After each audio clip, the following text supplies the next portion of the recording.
السلام علیکم اور خوش آمدید۔ میں آج ایک نئے ویڈیو کے ساتھ آپ کی خدمت میں حاضر ہو رہا ہوں۔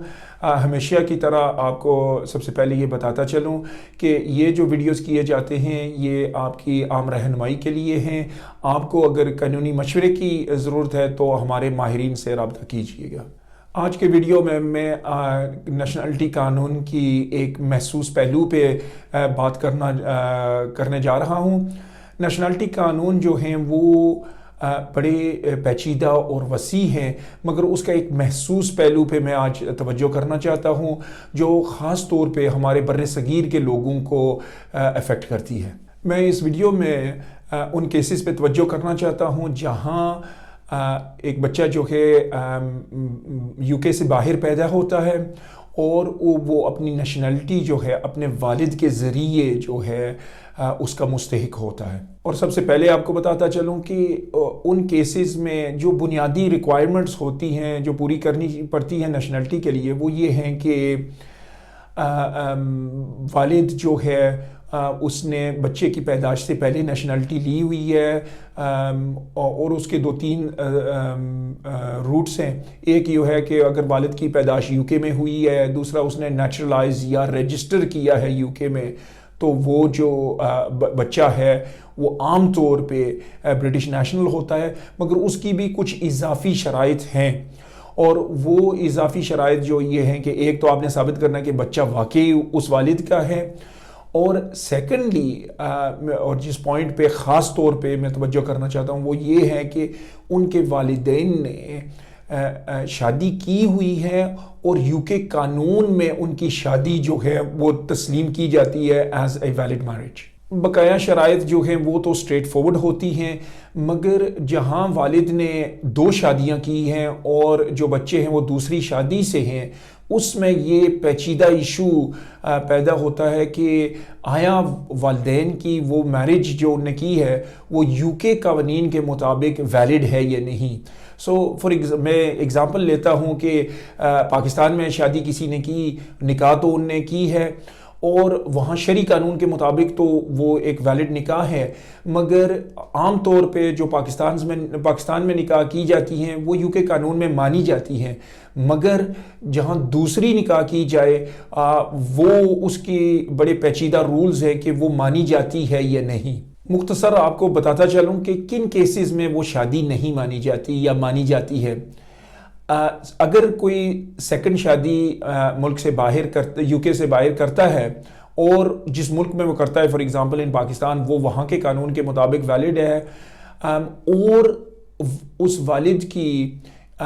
ڈومیسائل جو ہے وہ سٹل پاکستان کی کاؤنٹ ہوتی ہے، تو اس صورت میں وہ سیکنڈ شادی جو ہے وہ یو کے قانون میں بھی مانی جائے گی اور ان کے جو بچے اس سیکنڈ وائف کے ذریعے ہوتے ہیں وہ آٹومیٹکلی برٹش ہوں گے۔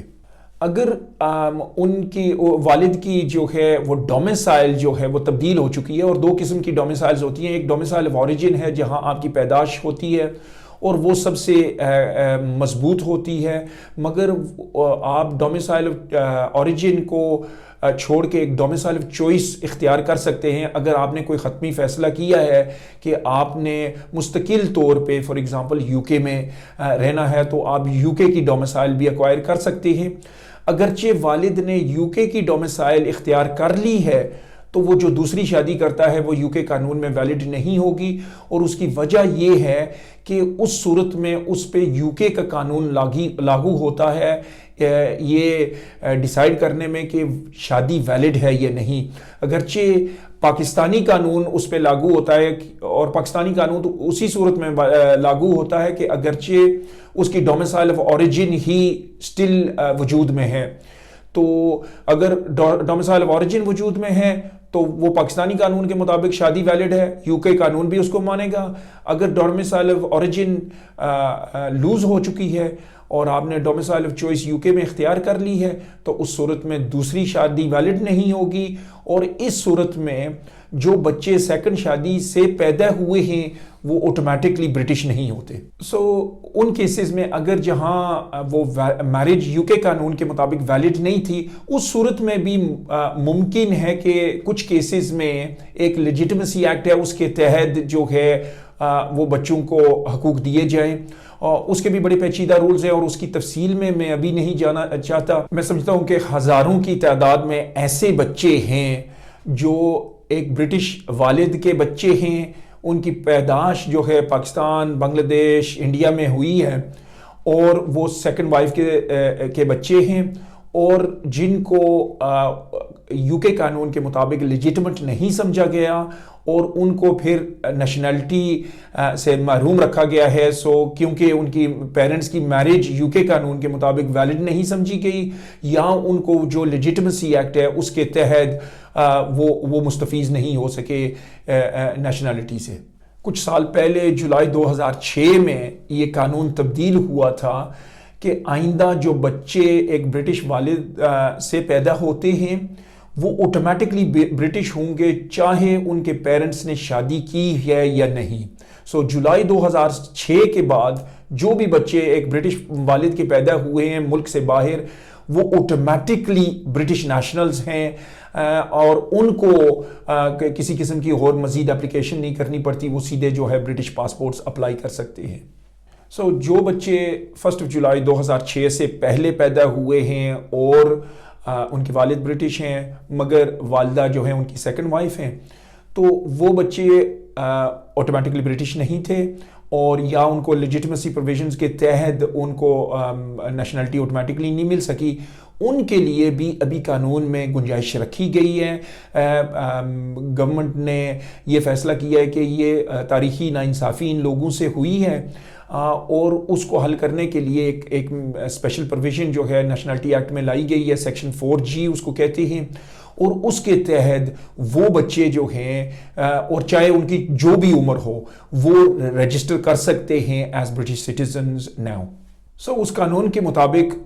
وہ بچے جو 1 جولائی 2006 سے پہلے پیدا ہوئے ہیں ان کو کیا ریکوائرمنٹس پوری کرنی پڑتی ہیں ابھی رجسٹریشن کے لیے. تو ان کو صرف یہ ثابت کرنا ہے کہ ان کے والد جو ہیں وہ برٹش ہیں یا تھے اس وقت ان کی پیدائش کے وقت,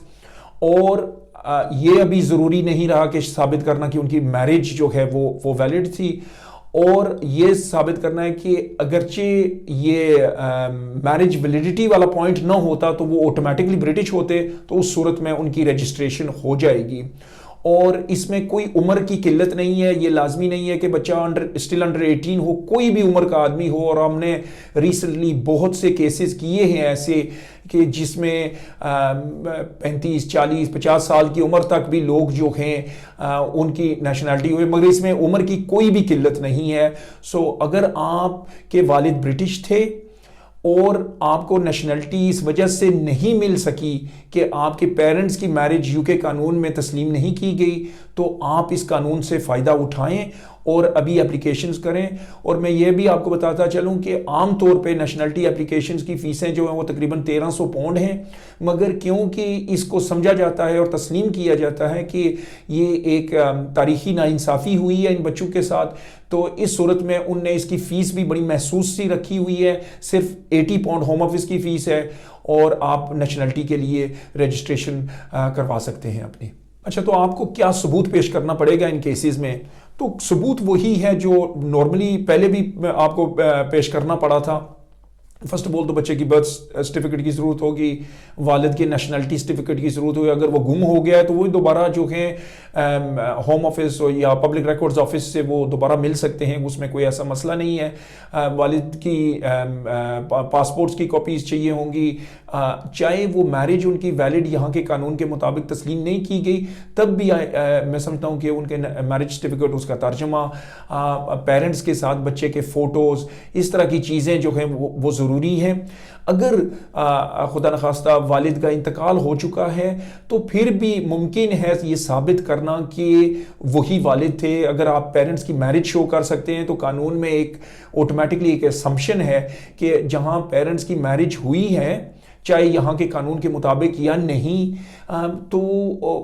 ان کے جو بچے پیدا ہوتے ہیں وہ ہسبینڈ کے ہی ہیں، تو ایک لیگل اسمپشن ہے جو آپ اپنے فائدے میں استعمال کر سکتے ہیں۔ دوسرا یہ ہے کہ فوٹوز ہوں اور ڈاکیومنٹس ہوں، نادرا کی ڈاکیومنٹس، فار ایگزامپل پاکستان سے کہ فیملی رجسٹریشن سرٹیفکیٹ ہو، یونین کاؤنسل کا برتھ سرٹیفکیٹ ہو، نادرا کے برتھ سرٹیفکیٹس ہوں، بچوں کے سکولز کے ریکارڈز ہوں، جو بھی ڈاکیومنٹس آپ کو مل سکتی ہیں وہ آپ پیش کریں اس ریلیشن شپ ثابت کرنے کے لیے۔ اگر تو آپ کے والد جو ہیں وہ سٹل حیات ہیں تو اس صورت میں تو ایزی ہے کہ اگر یہ ڈاکیومنٹس بھی ہیں تو آپ اس کو اور زیادہ مضبوط کرنا چاہتے ہیں تو ڈی این اے ایویڈنس بھی لے سکتے ہیں، مگر یہ لازمی نہیں ہے، ڈی این اے کے بغیر بھی یہ اپلیکیشنز جو ہیں منظور ہو سکتی ہیں۔ تو اس کا پروسیس کیا ہوگا؟ دیکھیں اس کے 2 سٹیجز ہوں گے۔ فرسٹ آف آل آپ نے اپلیکیشن جو ہے جمع کروانی ہے برٹش نیشنلٹی رجسٹریشن کے لیے، اور جب آپ کو نیشنلٹی سرٹیفکیٹ ملے گا، اور جب آپ کو نیشنلٹی سرٹیفکیٹ مل جائے گا تو پھر دوبارہ آپ نے اپلیکیشن جمع کروانی ہوگی برٹش پاسپورٹ کے لیے۔ نیشنلٹی جو اپلیکیشنز ہیں وہ تقریباً 3 سے 6 ماہ تک ہو جاتی ہیں، پاسپورٹ اپلیکیشنز میں تھوڑی زیادہ دیر لگتی ہے، 6 سے 12 مہینے۔ مگر دیکھو آپ کے خلاف بہت سی تاریخی ناانصافی ہوئی ہے، تو اس میں جو بھی ٹائم لگے، مگر یہ بہت اہم حق ہے اور آپ اپنے اس حق سے محروم نہ ہوں، اور اپنی اپلیکیشنز اگر آپ اس کیٹیگری میں فال ہوتے ہیں تو ضرور جو ہے آپ قانونی مشورہ لیں اور اپنا حق جو ہے پورا لیں۔ مجھے امید ہے کہ اس ویڈیو کو آپ نے پسند کیا ہوگا، اور امید یہ بھی ہے کہ بہت سے لوگ اس سے مستفیض ہوں گے۔